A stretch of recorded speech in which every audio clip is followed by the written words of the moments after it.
अस्सलाम वालेकुम दोस्तों। पाकिस्तान में जितने भी क्रिकेट फैंस हैं उनको बाबर आजम को लेके अपडेट चाहिए और मैं इस वक्त ढाका में मौजूद हूं। खुदा के लिए इन ट्रोलर्स को ट्रोल करना बंद कीजिए। ये घर बैठे हुए यूट्यूबर्स को मेरे ज़राए ने बताया, इनको इनको महल्ले में कोई नहीं जानता। आप लोगों इनको आपने सर पे चढ़ाया हुआ है। हमारे साबिक क्रिकेटर्स जो हैं वो टीवी चैनल्स के ऊपर बैठ के जिस तरीके की ज़ूमानी गुफ्तगू कर रहे हैं कि जी पहले इन जाहिलों ने ये क्लेम किया सब ने कि बाबर आजम जानबूझ के ग्रासी ट्रैक दे के ढाका टेस्ट नहीं खेला। पहले सब लोगों ने यही ट्रोलिंग की। जो ट्रोलर्स पेजेस हैं जिन्होंने ये ट्रोलिंग करनी होती है, जो घर बैठे हुए बेडरूम, जो अब मैं बाथरूम यूट्यूबर्स कह सकता हूं, अगर इनका यही हाल रहा तो फिर वो भी कह दूंगा। और जो हमारे सो कॉल्ड जर्नलिस्ट हैं या जो हमारे सो कॉल्ड टेस्ट क्रिकेटर्स अपने आप को तजिया निगार कहते हैं, पहले इन सब लोगों ने इस तरह की गुफ्तगू करने की कोशिश की कि बाबर आजम डर की वजह से, बाबर आजम खौफ की वजह से, बाबर आजम घबरा गया, उसने इसलिए जो है ये टेस्ट मैच छोड़ दिया क्योंकि ग्रासी ग्रीन ट्रैक था जिसकी वजह से उसको तास्कीन अहमद, इबादत और बाकी नाहिद राना नजर आ रहे थे, तो बाबर ने टेस्ट मैच छोड़ दिया। पहले ये बाबर के ऊपर इल्जाम लगाया गया।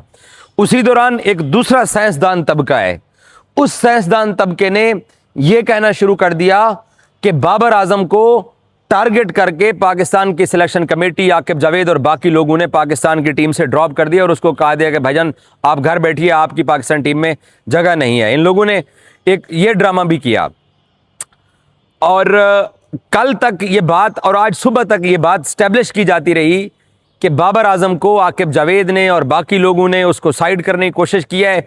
और इस हद तक लोग जाहिल हैं कि झूठी खबर को तस्दीक कर लेना ज़रूरी नहीं समझते, उसको और हवा देना शुरू कर देते हैं। तो मैं ढाका में मौजूद हूँ, मैं वाहिद पाकिस्तानी रिपोर्टर हूँ जो यहाँ ढाका पाकिस्तानी टीम की कवरेज के लिए ट्रैवल कर रहा हूँ। मेरे से बेहतर किसी के पास इंफॉर्मेशन नहीं होगी। मैंने कोई ऐसी क्लेम की कि बाबर खुद डर के निकला या बाबर को टेस्ट मैच में बिठाया गया, जब मैंने नहीं कहा तो इसका मतलब यह है कि इंफॉर्मेशन जो बाकी लोग आपको बता रहे हैं वो यहां पे नहीं है। आप लोगों के लिए अपडेट ये है ताकि मैं चाहता हूं कि आप लोगों तक एक्चुअल रिपोर्ट पहुंचे, कंफ्यूजन खत्म हो कि यह एक्चुअल रीजन क्या थी। बाबर आजम के घुटने के अंदर तकलीफ थी, वो तकलीफ उनकी मैच वाली शाम, मैच से एक दिन पहले शाम को इंक्रीज हुई उनकी तकलीफ। वो यहां से ग्राउंड से प्रैक्टिस करने आया और प्रैक्टिस उसने फिर नहीं की क्योंकि उसके घुटने में तकलीफ जो थी, पेन, वो बढ़ती चली गई। यहां से टीम वापस होटल पहुंचती है। होटल पहुंचने के बाद बाबर आजम के बकायदा स्कैन कराए गए। अब तक आपको किसी ने ये बोला, कुछ कहते हैं कि जी उसको निकाल दिया गया, कुछ ने कहा कि जी वो डर के नहीं खेला। उसके स्कैन कराए गए। उसके जब स्कैन कराए गए तो उसके बावजूद भी बाबर आजम रात को डिसीजन होने से पहले, अनाउंसमेंट होने से पहले बजिद था कि मैं ये टेस्ट मैच खेलना चाहता हूं। 8 साल बाद बाबर आजम किसी टेस्ट मैच से बाहर बैठा है, 8 साल बाद। आज से 8 साल पहले 2018 में जब बाबर आजम एक टेस्ट मैच से बाहर हुए थे तो समी असलम ने उनको रिप्लेस किया था उस मैच में। सो बाबर आजम कीनली ये चाहता था कि वो ये टेस्ट मैच खेले, बट पाकिस्तान क्रिकेट टीम के साथ जो मेडिकल टीम ट्रैवल कर रही है, जो फिजियो, जो ट्रेनर, जो डॉक्टर ट्रैवल कर रहे हैं, उन लोगों ने बाबर आजम को कहा कि आप के ऊपर एक तो पीएसएल बहुत लंबा इवेंट खेल के आए हो, फिर ये 5 डे टेस्ट मैचेस है, हमने आपके स्कैन्स करा लिए हैं, उन स्कैन्स के अंदर जो हमें थोड़ा सा कोई प्रॉब्लम दिखाई भी दे रहा है, तो इसलिए हम आपको एडवाइस कर रहे हैं कि आप ये टेस्ट मैच ना खेलो। बाबर उस तकलीफ के बावजूद खेलना चाहता था।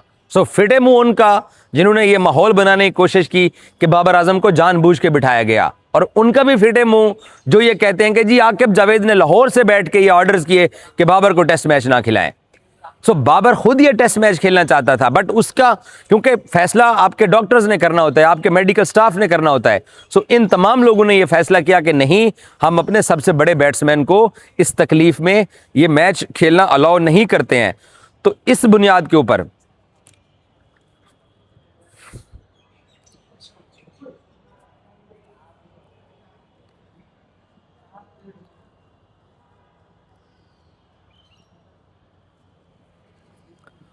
पाकिस्तान क्रिकेट बोर्ड की जो टीम मैनेजमेंट के जो लोग हैं, इन्होंने ये डिसाइड किया कि हम बाबर आजम को इस टेस्ट मैच के अंदर मैदान में नहीं उतारते, ताकि उसकी जो तकलीफ है ये ठीक हो जाए, ये दुरुस्त हो जाए, उसके बाद वो खेल लेगा। क्योंकि इन 2 टेस्ट मैचेस के बाद बाबर आजम ने फिर जाकर पाकिस्तान ऑस्ट्रेलिया की ओडीआई सीरीज़ खेलनी है, फिर पाकिस्तान ने वेस्ट इंडीज़ के अंदर 2 टेस्ट मैचेस खेलने हैं, इंग्लैंड में जाकर 3 टेस्ट मैचेस खेलने हैं। सो पाकिस्तान का जो सीज़न है जो क्रिकेट का, वो बहुत लंबा सीज़न है। सो इन तमाम वजूहात की बुनियाद के ऊपर बाबर आजम ये टेस्ट मैच नहीं खेले हैं। और अब लेटेस्ट अपडेट ये है कि उसकी रिकवरी हो रही है।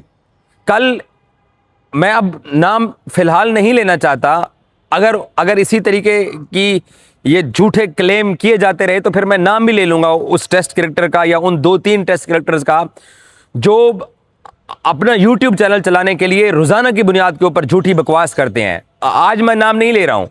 किसी ने यह भी क्लेम किया कि वो आइसिंग कर रहा होता तो नज़र आ रहा होता, वो कुछ कर रहा होता, कोई ट्रेनर के साथ लगा होता तो वो नज़र आ रहा होता। भाईजान, आप अपने घरों में बैठे हुए हैं, बेडरूम्स के अंदर, आप ढाका के ड्रेसिंग रूम के अंदर या आप डग आउट के अंदर नहीं बैठे हुए हैं। आपके पास कोई इंफॉर्मेशन नहीं है।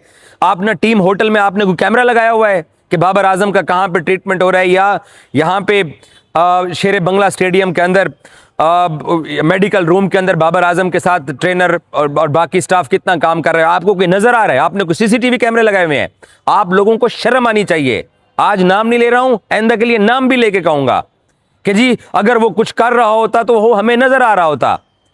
खुदा का खौफ करो यार। इस हद तक भी आप लोगों ने इस टीम को सर्व किया हुआ है। फिर आपका तो कसूर नहीं है, फिर उनको पकड़ना चाहिए जिन्होंने आपको पाकिस्तान के लिए खिला दिया है। तो कोई ऐसी नेगेटिव जो चीज़ होती है उसको फैलाने से मैं जो देखने वाले हैं उनको कहूँगा गुरेज करें। ऐसी कोई बात नहीं है। अगले टेस्ट मैच तक वो रिकवर कर रहा है, उसके साथ सब लोग काम कर रहे हैं मिलके, वो बेहतर हो रहा है और वो दूसरा टेस्ट मैच वो खेलेगा। वो इस टेस्ट मैच को भी खेलना चाहता था, लेकिन हिस्ब मा तकद्दुम के तौर के ऊपर तमाम जो बाकी लोग थे उन्होंने बाबर को कहा कि होल्ड ऑन, आप ये टेस्ट मैच ना खेलो। आपके स्कैन्स की रिपोर्ट के अंदर थोड़ा सा अब मसला है आपका, जो आपकी तकलीफ बढ़ रही है, तो इसके ऊपर काम करते हैं। ये है update. Thank you so much.